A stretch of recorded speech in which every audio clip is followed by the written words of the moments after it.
Welcome to Vegan Food and Living's Simply Vegan podcast with me, Holly Johnson, and my co-host, Molly Pickering. Yep, it's the Holly and Molly show. Each week, we'll be ranting about vegan news, raving about new food launches, and responding to your questions on all things plant-based.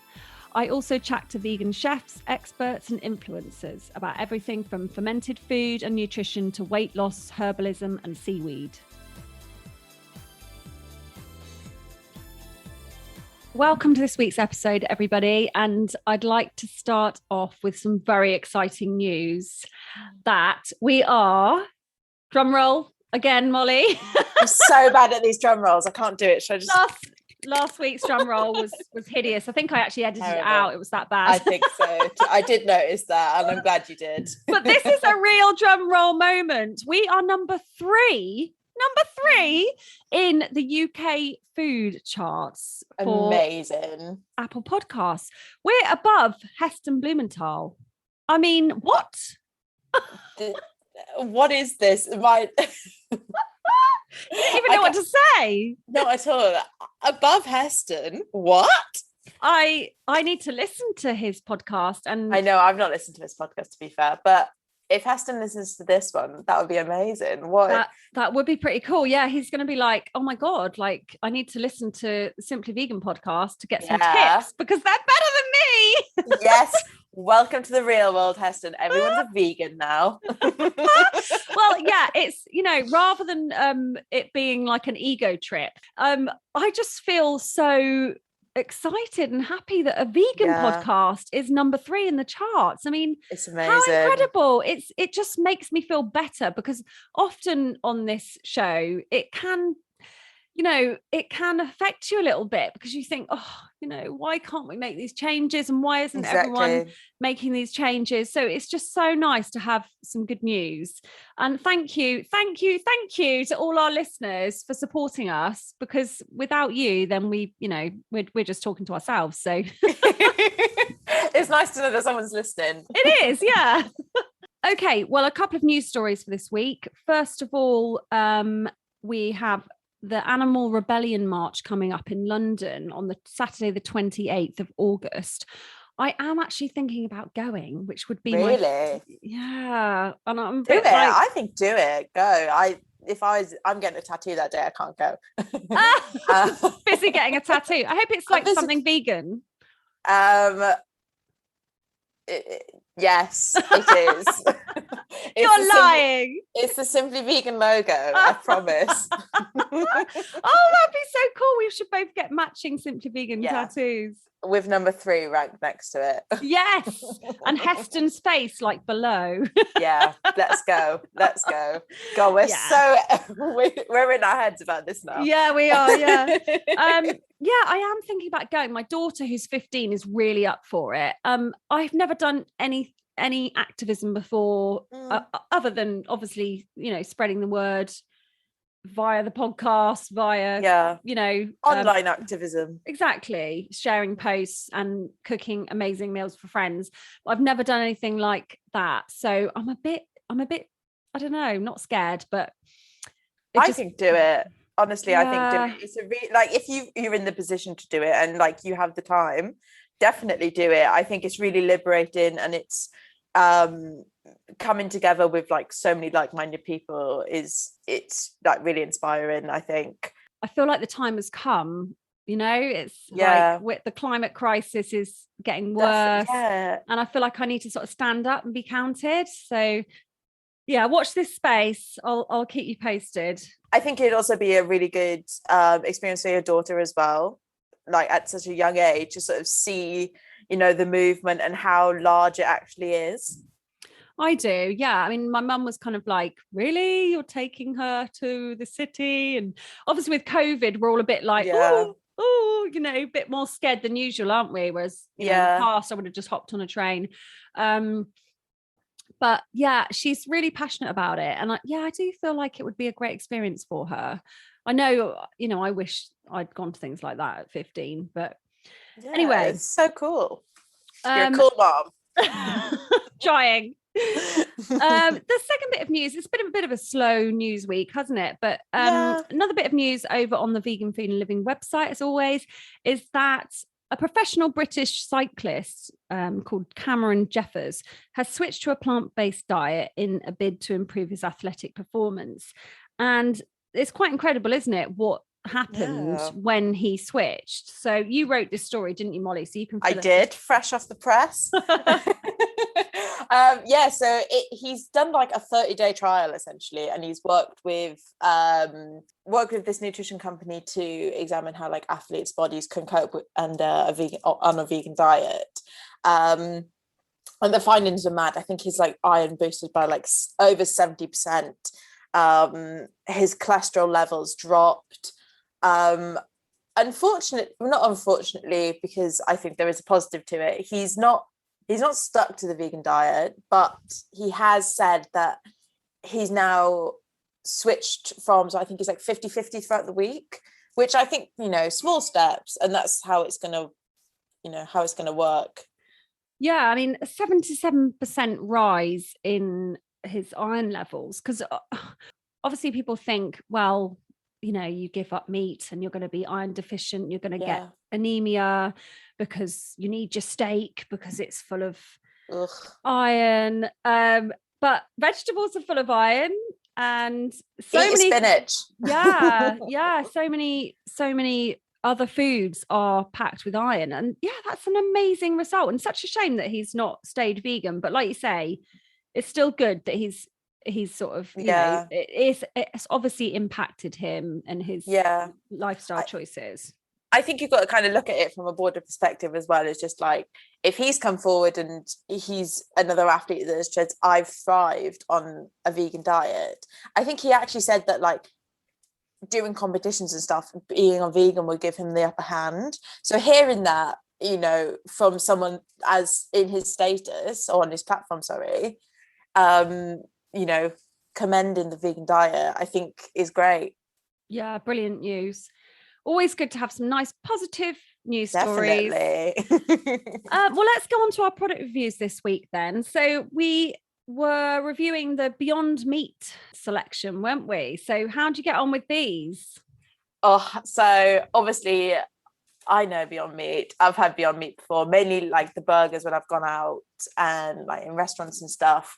But I've never had the like sausages, the hot dogs. And we got sent the mince as well, which was lush. I had the hot dogs today, actually.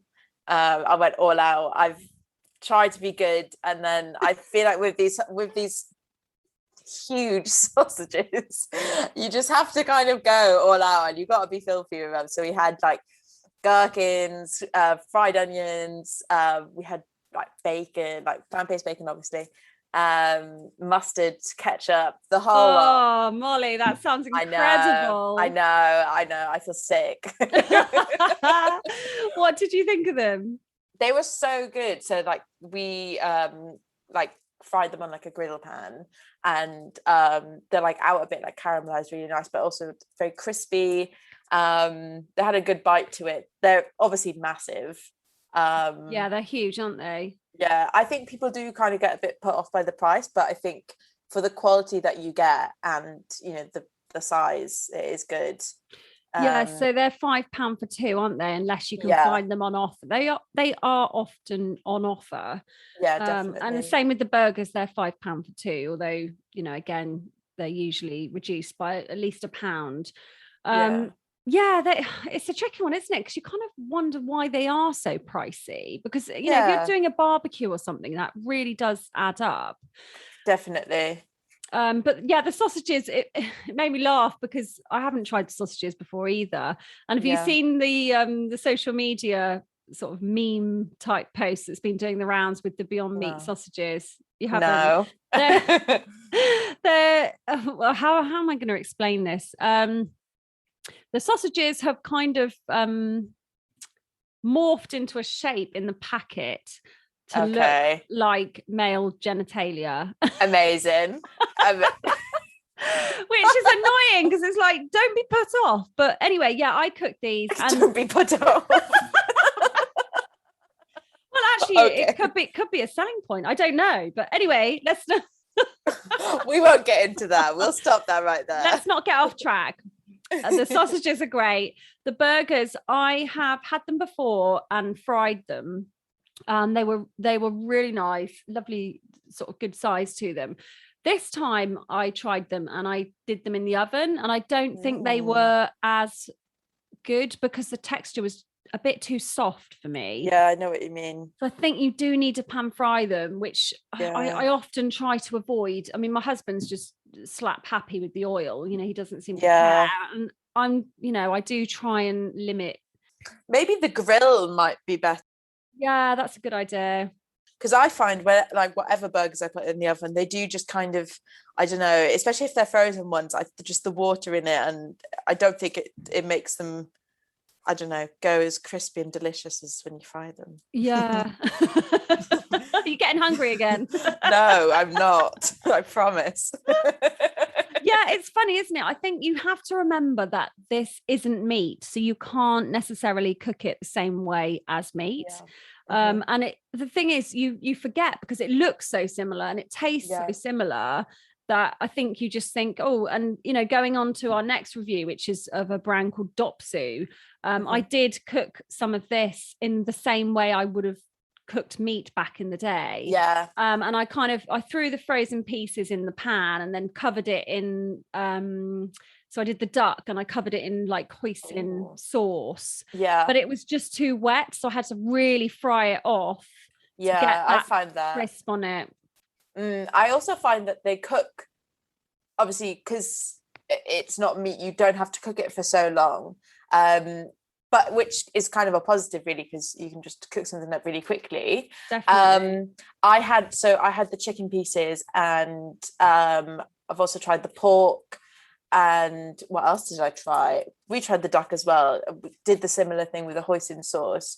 And I find, again, with most like duck replacements, I've got to like add the hoisin at the very last minute so that I cook all the moisture out of the duck first, and then it kind of like caramelizes in with the sauce. Yeah. But I did really enjoy it. It's the first time trying that brand, and Dopsu. I really liked it. They give us so much stuff. It was great. Yeah, so they've got like no chicken, no pork, no lamb, no beef. They've got a whole range. The lamb is what I tried. Yeah, that was delicious. Did you? Nice. Yeah, it was really good. I haven't tried that one yet because I've never really eaten lamb. I don't know if I've ever eaten it in my life, actually. Really? No, fair enough. Well done. I don't think so. Anyway, I mean, stupidly, probably because it's like, oh no, I can't eat a poor little lamb. Yeah, but, I'm Welsh, you know, so I've had lamb before, but that is long gone now. Yeah, I haven't tried that one yet, but I've tried the duck and the chicken. This is a kind of new brand, and it's currently only available on Amazon. It's £3 a pack.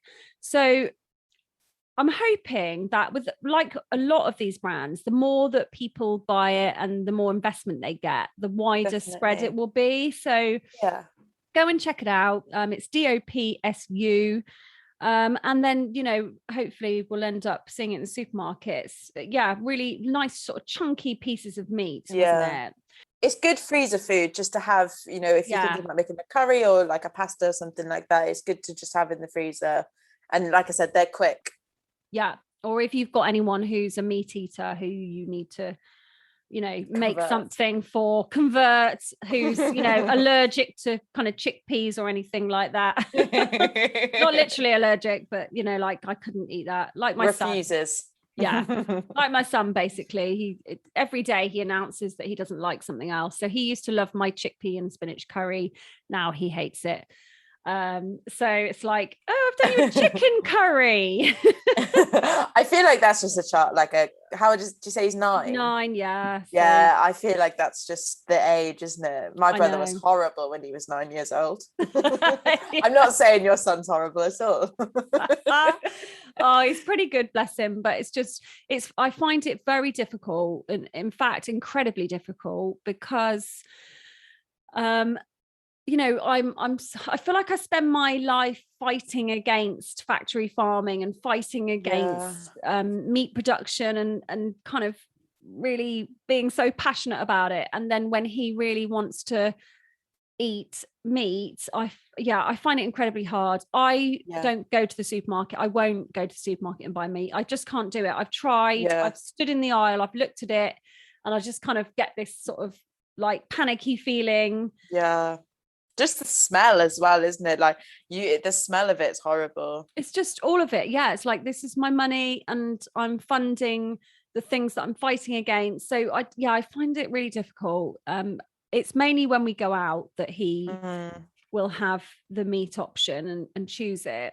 But again, I find that difficult because then I think, well, then we're not selecting where the meats come from. It's probably from a factory farm, but anyway. I think you're doing very good. You're doing your best, and that's all you can do. It's a very difficult age, isn't it? And I think at the end of the day, like, as long as you're like initiating those ideas in him already, and like you said, you've given him like so much a variety of food before, like I think as he gets a bit older, his taste buds will change and he will see the light. That's true. Hopefully he won't be sort of freaked out by anything green. It's like, oh, avocado. It's okay. Fine, it's delicious. Let's go on to our reader question, which is, and this is something that actually I feel I can relate to, which is, I'm always hungry. What am I doing wrong? Is this by me? Do you feel like that? I mean, do you feel like that more since going vegan or not? No, not really. So I think it depends on like what I'm doing that day. There's so many factors to it, like how I'm feeling in the day, what I'm doing. Like if I'm sitting down all day, I'm just constantly like, I think it's because I need stimulating. So I think in my brain I need to be eating. So I think definitely like try and be as active as you can, and like even just go for a walk or something and just take your mind off it. Don't stand by the fridge. Don't do that. Is that what you do? Just stand there staring at the I don't do that, I promise. You're lying. I know. I just open the fridge some days and I have no idea what I want, and then I'll just look at it and then I'll just close the fridge. Oh my God, I think I do that too. It's like it is hard, isn't it, when you're sitting at a desk all day? I think in terms of actual sort of a plant-based diet hunger, I did a little research on this, and you need a variety of protein. So the protein thing is obviously something that's thrown at vegans a lot. Where do you get your protein from? Yeah, exactly. And having watched a lot of videos in the past, you know, with sort of made by bodybuilders and things like that, the point is, how often do you hear of someone suffering a protein deficiency or dying of protein deficiency or anything like that? It's not really very common. However, if you're eating a good variety of plant-based protein throughout the day, it will stem your hunger. So we're talking, I mean, quinoa is really good. Tofu, chickpeas, cashew nuts, nut butter I find good, although it's obviously quite high in fat, but you know, you need fats in your diet as well. But yeah, I do feel like the thing is, with a plant-based diet, your body processes the plants, the vegetables and the fruit so quickly, doesn't it, that you do perhaps need to eat more than you would on a traditional Western diet. I think so. And also just like staying hydrated, like making sure that you're drinking enough water, because sometimes, like, I think we've said this before, like a few glasses of water and it just kind of like fills your stomach up a bit. I think also, like, when you are craving like a snack or something, fruit, obviously the best option. Hummus, some celery, some peppers, cucumber, dip it in, delicious. Like whole grain breads, rices and stuff to keep you full for longer. I feel like with fruit, I'm not a great fruit eater. I feel like if you're in a hot country, you know, you're like, oh yeah, some fruit. Lovely refreshing fruit, but in this country you're not generally hot enough. I know what you mean. What I've been doing the last like month is having watermelon for breakfast, thinking that I'm on holiday.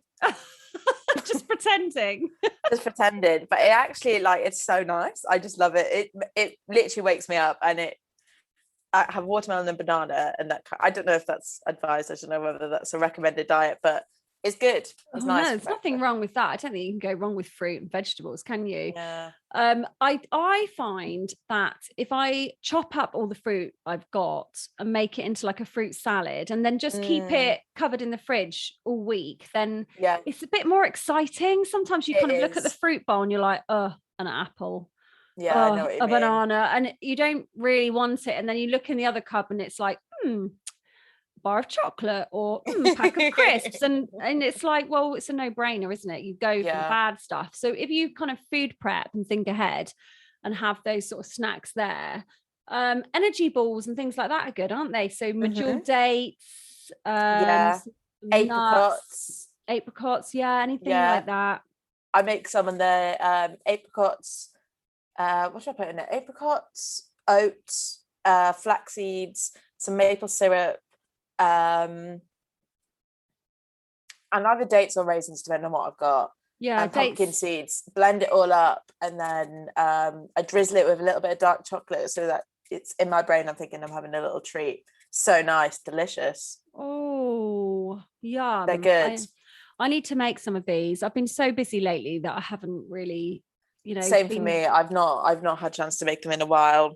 It's hard, and if you don't have things like that on hand, then sometimes you end up snacking on processed food, and it's all in plastic wrapping, and you're like, oh god. Yeah, exactly. Especially when you've got kids and they're constantly hungry. So definitely make up some energy balls and keep those either in the freezer or the fridge. They're really freezing it would be a good idea, because it actually, when you're doing it, it doesn't actually take that long. I think the worst part of it is like washing up. So you could do like a big batch and freeze them. I think that would be really good. Yeah, definitely. Well, next I'll be speaking to Despina Marselou, who is a specialist in immunity. She talks about how amazing a plant-based diet is for things like long COVID, ME, and any other autoimmune diseases, IBS, and things like that. And just, general immunity, staying healthy. So have a listen.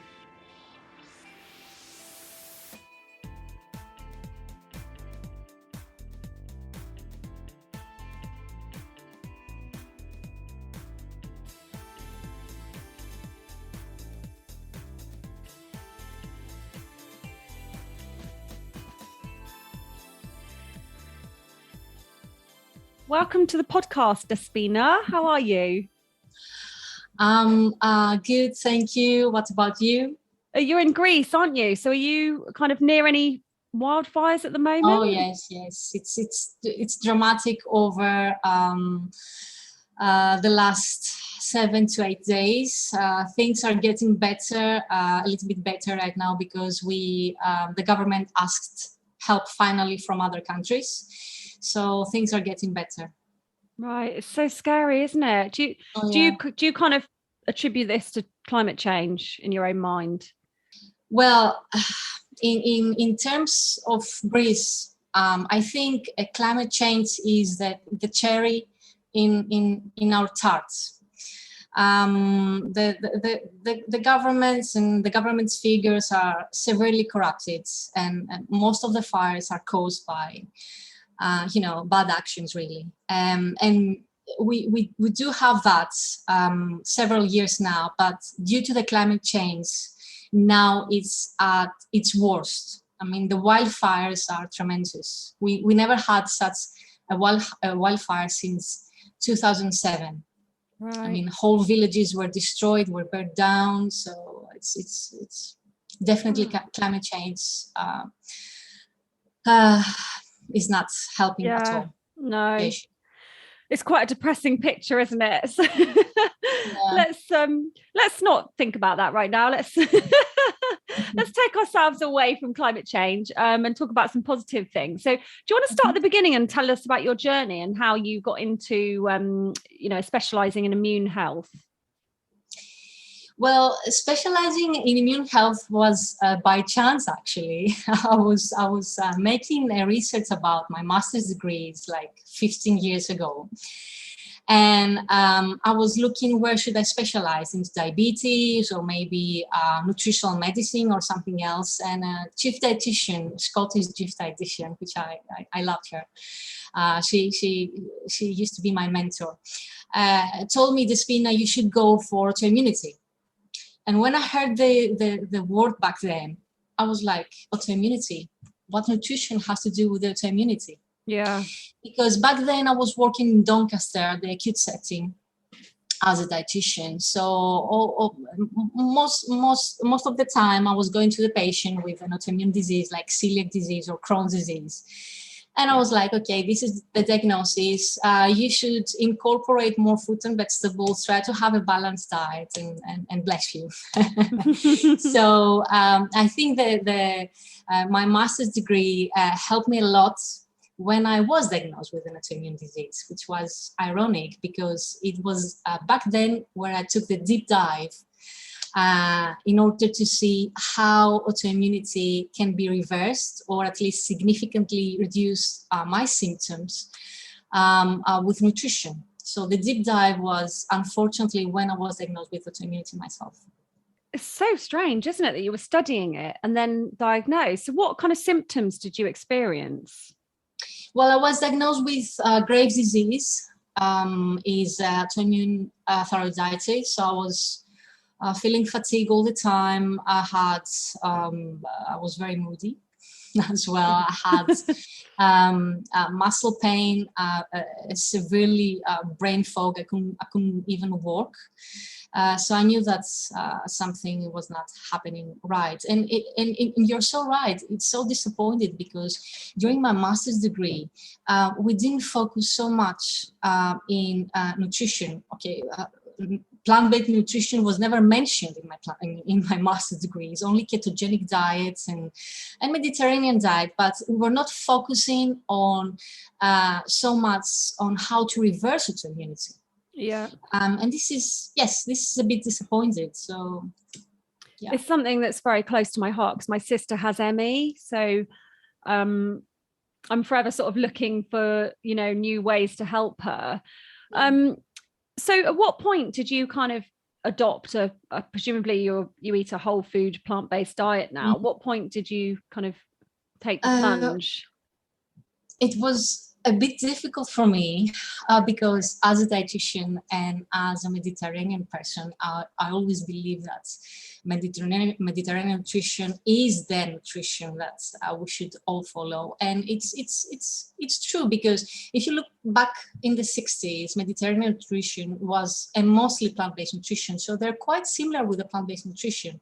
Yeah. But the Mediterranean nutrition as it is now, and as I was following it back then, was not Mediterranean nutrition. I had lots of cheese and eggs.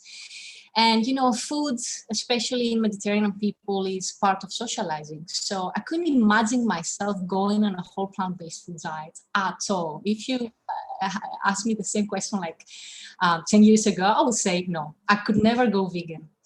And since the symptoms after I had thyroidectomy were not improved, and after my second pregnancy, I was also diagnosed with multiple vertigos throughout the day, and the doctors went crazy on me. They were suggesting that I might have multiple sclerosis, that I might should take antidepressants or whatever. Yeah, I took the big step, so I went on a whole plant-based diet, and I'm fantastic since then.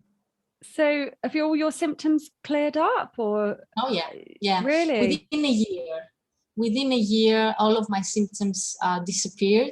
The biggest challenge for me was to quit cheese, because I'm such a cheese lover.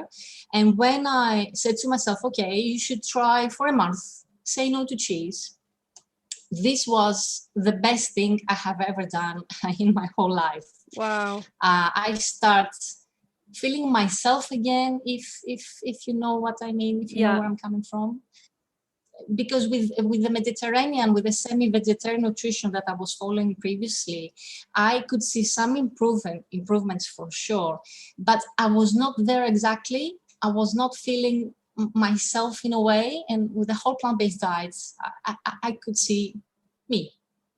Amazing. It's such a fantastic story, isn't it? Let's talk about gut health, because there's a lot of science coming out that's kind of linking immunity and gut health.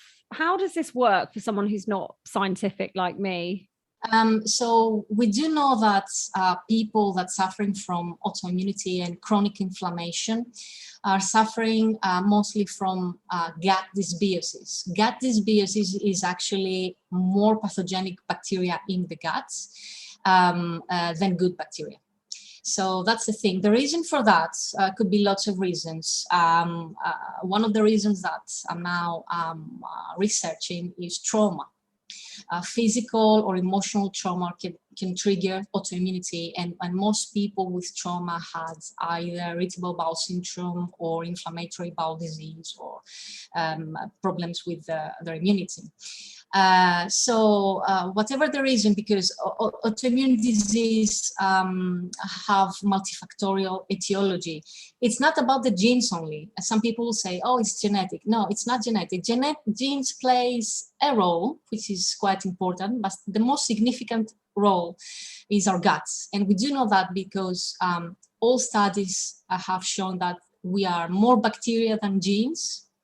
So our gut is populated by many friendly or unfriendly bacteria that they live together happily until autoimmunity or chronic inflammation. So this is gut dysbiosis. So the research now is saying that if we offer to ourselves in terms of nutrition more fiber, different types of fiber, not only a specific type of fiber, different types of fiber, diversity, and lots of plants like fruits and vegetables and pulses and all the variety and all the goodness from the plants like phytonutrients, antioxidants, and all the goodness. So it's the Greek, I'm trying to translate from. You're doing a great job. Thank you. Thank you for your support. Yeah, no, don't worry about that. I can't speak a word of Greek, so. So if we offer more fiber and more diversity to our diet with plants, then there are lots of beneficial bacteria that are produced, and they offer anti-inflammatory effects, anti-tumorigenic, antimicrobial effects. So that's good for the whole body. And we know that gut at the end is connected with many parts of our body, with our brain, with our adrenal, thyroid, with our lung, even for COVID. Gut plays a significant role for COVID-19. So if we, have a chance to put the gut into test and make it thrive through plants, then we have a better health and a better immunity. So are there any specific foods that you'd recommend, for someone who's kind of following a mostly plant-based whole food diet already? Is there anything specific that you think would be good? And how often should we be eating these things? Presumably we can't just kind of have sauerkraut a couple of times a year and think, oh, yeah, I'm great now. Well, I usually suggest seasonal fruits and vegetables because it's quite important, even for planet-wise. Okay, we don't want fruit and vegetables travel from all over the world. Okay, so seasonal should be fantastic, and different types. I prefer color in my plates and my patients' plates, and I usually suggest them to go for 6 to 7 different vegetables. So for instance, if you go for a nice summer salad and you put some green leafy vegetables, some cherry tomatoes, some walnuts, some avocado, some sauerkraut, it's fantastic, this diversity of the plant. It doesn't matter how big the bowl will be, how much you will have in terms of volume, but it's the diversity you should have, all the different vegetables that you should have in your plate. It really is sort of eat the rainbow, isn't it? The saying, as the saying goes. What about kind of processed foods? I mean, for someone who is concerned about immunity or illness, how much can we get away with in terms of eating the bad things? Well, I truly believe that people with having been diagnosed with autoimmunity should avoid all processed foods. I know it's very difficult for them because I've been to their place, and having the diagnosis is a quite shocking event for them. So in order to convince someone to say, okay, no processed foods, no meat and meat products, it's quite shocking social wise as well. So I would say avoid them all. And to be honest, I'm quite strict once I'm getting to know better my patient. And I'm not saying only avoid processed foods. I'm saying avoid specific brands as well that are advertised continuously by the mass media. It's difficult, isn't it? Going back to my sister, she's got, 4 children. She's working. It's very difficult for her to cook and make everything from scratch. She wants a snack or a biscuit. It's hard to sort of keep on top of it, isn't it, and have all those things pre-made, pre-prepared for when you want them. So it is very hard. What do we need to think about when switching to a plant-based diet when it comes to things like autoimmune disease, IBS, things like that? Is there anything we need to bear in mind?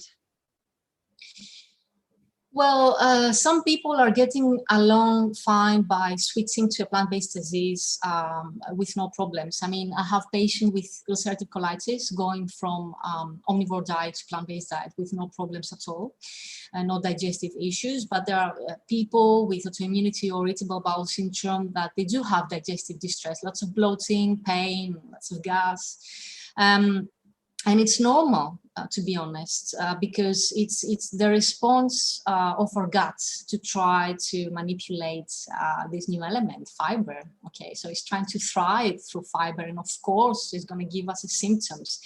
So we have to listen to those symptoms and not put the symptoms back to sleep, because if we listen to the symptoms, then we are in a very good way try to help our health. So by introducing fiber gradually, or combining specific foods in order to minimize the bloating, for instance, is a good way to go for a start.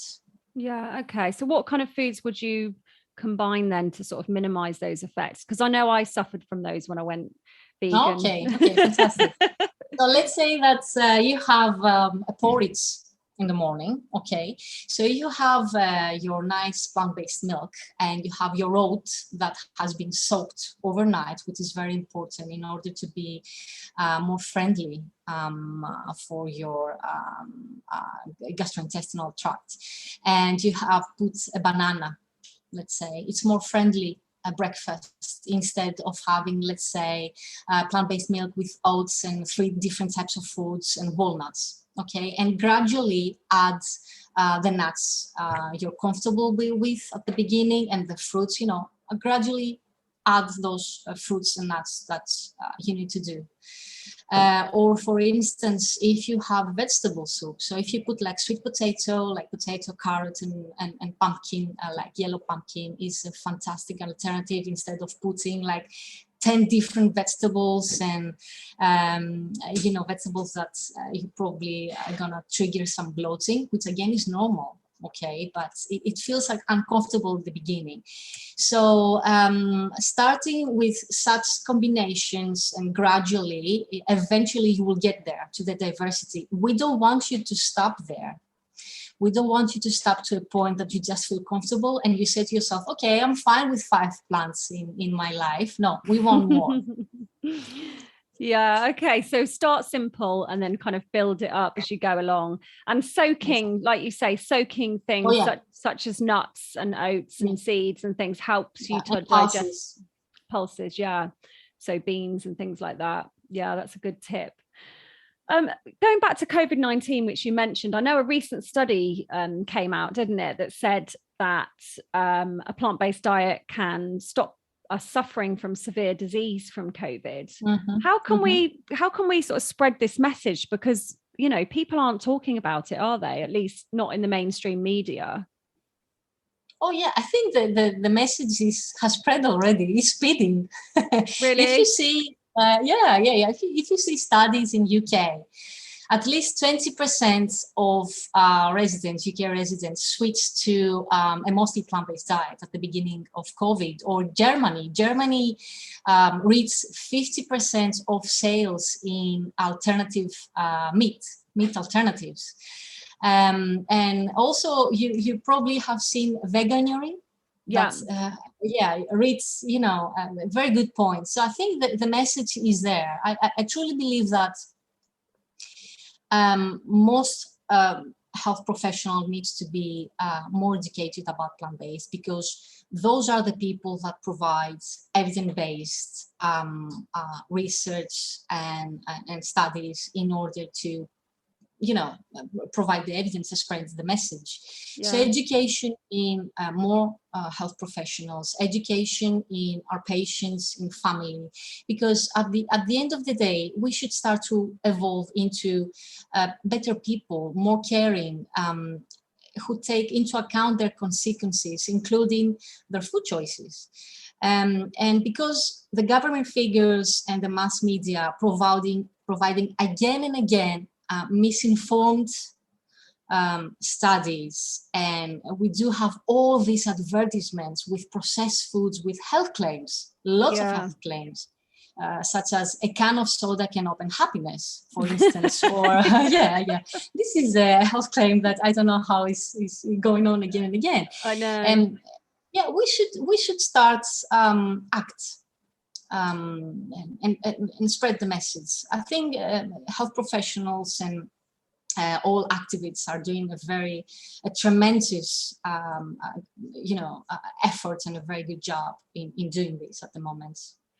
Well, that's good to hear. We need a bit of positivity. I feel like I scroll through the news at the moment, and it's all kind of fires and floods and terrible things going on in the world. So we need your hopeful outlook, I think, Despina. Thank you. Just to finish, what are a few of your favorite dishes? I mean, presumably all your cooking is kind of Mediterranean, Greek, plant-based whole food. So give us some sun-starved Brits some ideas for what to cook for dinner. Okay, I liked whole grain pasta with green rocket pesto, and some cherry tomatoes and spring lovers, some cannabis seeds or some walnuts. Sounds good. For instance. I like a lot the Greek salads, but in my way. So I put lots of peppers, different colors, cucumber, cherry tomatoes, oregano, curcumin, pepper.